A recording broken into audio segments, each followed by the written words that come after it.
कैसे हैं? कितना बुरा इंसान होगा यार। कौन मालूम है? कौन? मेरी बहनें बैठी हैं मगर बताऊंगा फिर भी। जो अपनी माँ के ऊपर गलत नजर रखता। अल्लाह, गलत नजर का मतलब समझ रहे हो?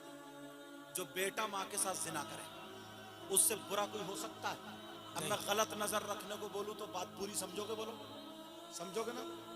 वो बेटा कितना बड़ा नालायक होगा जो अपनी माँ पे गलत नजर रखे, उससे बुरा हो सकता है? तुमने कभी देखा ऐसा? 5% लोग हो गया। कौन है वो? जरा हदीस पढ़ा करो, सुना करो। तुम्हें कहां फुर्सत? अगर टाइम मिला ना तो मोबाइल पे लग गया। 3 भाई दस्तरखान पे बैठे हुए एक दूसरे की खैर और खबर नहीं ले रहे हैं। निवाले लुक़मे जो थे खाली दस्तरखान पर रगड़े जा रहे हैं, कभी प्याली में तो कभी बाहर, मगर मोबाइल पे लगा पड़ा। मोबाइल पे लगा, बोर हुए घिसनी है। अब जाता है वहां कोटा लेने, सामान लेने, तो फिंगर नहीं आ रहा है। फिंगर निशान नहीं, घिसनी है। जरा सोचने की पागल। 3 भाई एक दूसरे की खैर और खबर नहीं। तुम्हें कहां फुर्सत? वो छोटे छोटे छोटे छोटे वो लड़के ना, वो क्लिप जो बना रहे हैं, हंसी मजाक ठिट्टा और गालियां, यार कैसे हैं वो लोग? और तुम सुन रहे हो, उन्हें हंस रहे हो। सुनना है तो नात शरीफ सुनो, कुरान की तिलावत सुनो, बहुत अच्छा, उलमा की, सुन्नी उलमा की तकरीर सुनो। जी, सुन्नी उलमा की, ये भी बड़ा मसला। समझ में आ रही बात? अब इसको सही इस्तेमाल करो। जब तुम्हारे पास आ गया तो सही इस्तेमाल करो। और लड़कियों के लिए तो अब भी मैं कहूंगा कि जहर है। जी, लड़कियों के लिए तो मोबाइल जहर है। जवान लड़की को मोबाइल, कुंवारी लड़की को मोबाइल देना ही नहीं चाहिए। अगर तुम्हारी जुमला गलत हो जाएगा, किसी की लड़की अगर ऐसी हो जिसका अलग से कोई रिश्तेदार है, तुमने बात करने दे दिया, तो तुम मुझे बताओ। लड़की को मोबाइल की जरूरत नहीं। ये जो आज शादियों में ना सेल्फी लेती मिल रही है, सेल्फी गमले के बराबर में खड़े, एक गिर गई गमले पे, गमला बाद में टूटा, कूला पहले टूटा। मतलब लचते लचते टेढ़ी होते होते पीछे को हटते हटते टकरा के गिर गई। जरा सोचने की बात है, ये माँ बाप की जिम्मेदारी है। अल्लाह फरमाता, या अय्युहल्लज़ीना आमनू कू अनफुसकुम व अहलीकुम नारा, ए ईमान वालों, अपने आप को और अपने घर वालों को जहन्नम की आग से बचाओ। बहुत अच्छा, जहन्नम की आग से, ये तुम्हारी जिम्मेदारी है। कोई आलिम तुम्हारी बेटी को दुपट्टा उड़ाने नहीं आएगा, कोई आलिम तुम्हारी बेटी का सर ढकने नहीं आएगा। ये माँ बाप की जिम्मेदारी है। हर माँ बाप अपने अपने घर को सुधार ले, इंशाअल्लाह माशरा सुधरता हुआ नजर आ जाएगा। जी, कौन है वो बेटा जो माँ के साथ जिना करने जैसा है? माशअल्लाह, कितना बुरा इंसान होगा। मैं बताता हूं, सुनो। 5% लोग। कौन? सूद और ब्याज का नाम सुना? जी, बोलो। सूद और ब्याज, ब्याज नहीं बोल रहा हूं, ब्याज।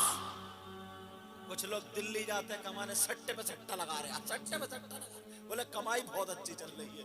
वो सटोड़िए मियाँ को पकड़े फिर रहा है पीछे पीछे, मियाँ को सट्टे का नंबर बता दो।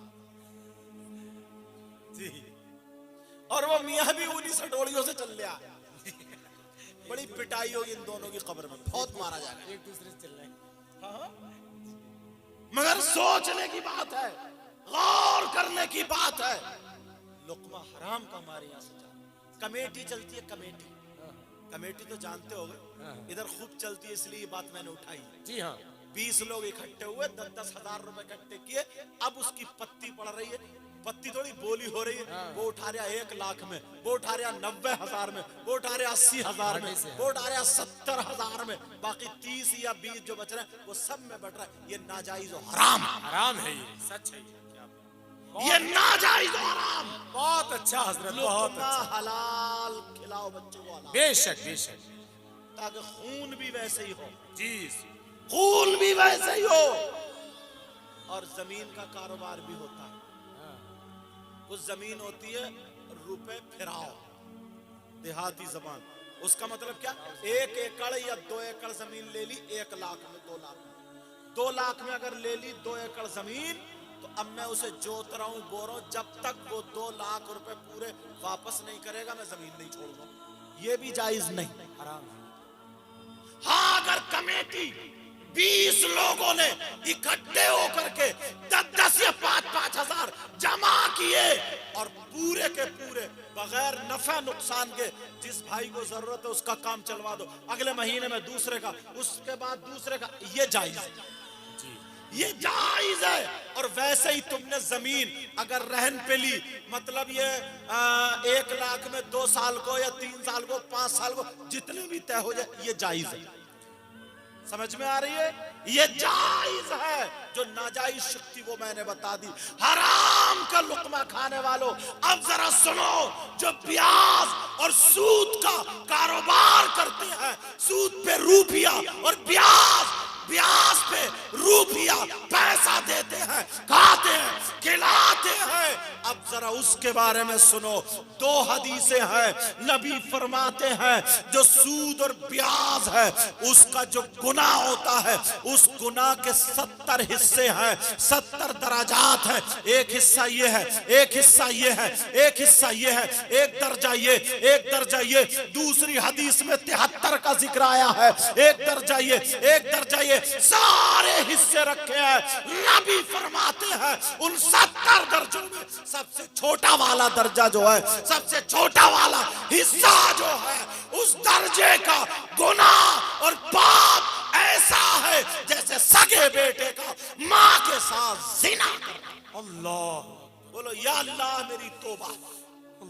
सब लोग हाथ उठाओ, हाथ उठाओ और पक्के सच्चे दिल से तौबा करो। तुम्हें खुदा का वास्ता, रसूल पाक का वास्ता कोई अगर रस्मन उठाता हो तो ना उठाए, मगर उससे भी एक मर्तबा कहूंगा, दिल को अपने पिघला ले और ये सैयदादों की मौजूदगी में, इन उलमा की मौजूदगी में पक्के सच्चे दिल से तौबा कर ले।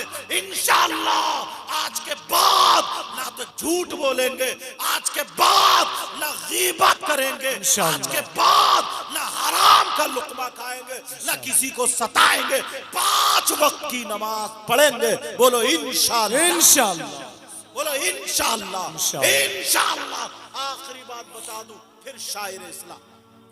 क्या बात हजरत। कितने लोग मौलाए कायनात हजरत अली का नाम लेते, जब उनकी औलाद से इतना प्यार करते तो दादा से हमारे कितना प्यार हो। जी, समझ में आ रही बात? मगर तुम्हारा प्यार मैं देखना चाहता हूं। कितने लोग ऐसे हजरत जो शराब पीते हैं, अगर तुम्हें किसी को पेशाब पिलाया जाए तो पियोगे? बोलो, नाश्ते में या खाने में किसी टाइम पियोगे क्या? तो बोलते क्यों नहीं? क्यों नहीं पियोगे भाई? इसलिए नहीं पियोगे कि वो नापाक है। जी, नापाक। आला हजरत भी लिखते हैं 25वीं जिल्द में, और बाज नहीं बल्कि अक्सर फुकहा भी इसी तरफ गए। अक्सर फुकहा ने यही लिखा है, जैसे पेशाब नापाक है वैसे ही शराब भी नापाक। जी बेशक। अगर 1 दरहम से ज्यादा पेशाब के लिए धुलना जरूरी होता है, तो ऐसे ही 1 दरहम से ज्यादा अगर शराब लग जाए उसका धुलना भी जरूरी। जी, जब पेशाब तुम नापाकी की वजह से नहीं पी सकते हो, तो फिर जिस मुंह से अल्लाह और रसूल का नाम लेते हो, उस मुंह से तुम शराब कैसे पी लेते हो? अल्लाह। वयसअलूनका अनिल खम्री वल मैसिर कुल फीहिमा इस्मुन कबीर। हाँ बेटा, अब तुम्हें कौन सा इतना बड़ा काम हो गया, तुम चल दिए। तो 4 लोग जाओगे डीजल देखने, 3 में जमात हो जाती है। जी हाँ, लेकिन तवज्जो रखो। अच्छा, ये समझ में आ रही है? तवज्जो रखो जरा। बहुत अच्छा पैगाम है हजरत। जवाब नहीं, सुभान अल्लाह, सुभान यार। कुरान पाक की आयत है, इस आयत के तहत शान नुज़ूल में एक वाकया लिखा है। जी, कंजुल ईमान पढ़ते हो? फिर मैं वही कह दूंगा, कंजुल ईमान। तुम तो नाम सुन के भी सोच रहा हो यार ये है क्या। जी, तुम पढ़ते होगे, अगर थोड़ा टाइम मिलता ना तो सियासतें लड़ा रहे हैं। अब तो मतलब न दिमाग है न कुछ है, और पढ़ा ऊंचा सियासी है साहब जी। जितना झूठ बोल ले, मुंह से बदबू आ रही है, और बस ये समझ रहा मैं कामयाब। शैतान थपकोरता कहता वाह तू बड़ा कामयाब है, मगर वो कामयाब नहीं। शान नुज़ूल में वाक़या लिखा है, अगर हजरत अली से पक्की सच्ची मोहब्बत है आज के बाद कोई शराब को हाथ नहीं लगाए। इंशाअल्लाह। देख लेना दूसरे सिपारे की आयत है, वयसअलूनका अनिल खमरी वल मैसिर कुल फीहिमा इस्मुन कबीर। इसके तहत लिखा है, हजरत अली ने फरमाया शराब के ताल्लुक से, कहा अगर कहीं तालाब हो, समझे, उस तालाब में पानी तो हो गई, शराब के चंद कतरे पड़ जाए, शराब के चंद कतरे। कौन कह रहे हैं ये? मौलाए कायनात हजरत अली, अल्लाह सैयदों के दादा हजरत अली, सुभान अल्लाह बोलो ना। फरमाते हैं अगर तालाब में शराब के चंद कतरे पड़ जाए, अब एक मौसम ऐसा तालाब खुशक भी होता है, और वो तालाब का पानी जमीन में खुशक हो जाए, और उस जमीन पे घास उग आए, मतलब जम आए, समझ गए, उस जमीन में घास उगाए, अल्लाह, हजरत अली फरमाते हैं अब उस घास को मेरी बकरियां खा ले, चर ले। कौन कह रहा है? हजरत अली कह रहे उस घास को मेरी बकरियां चर ले।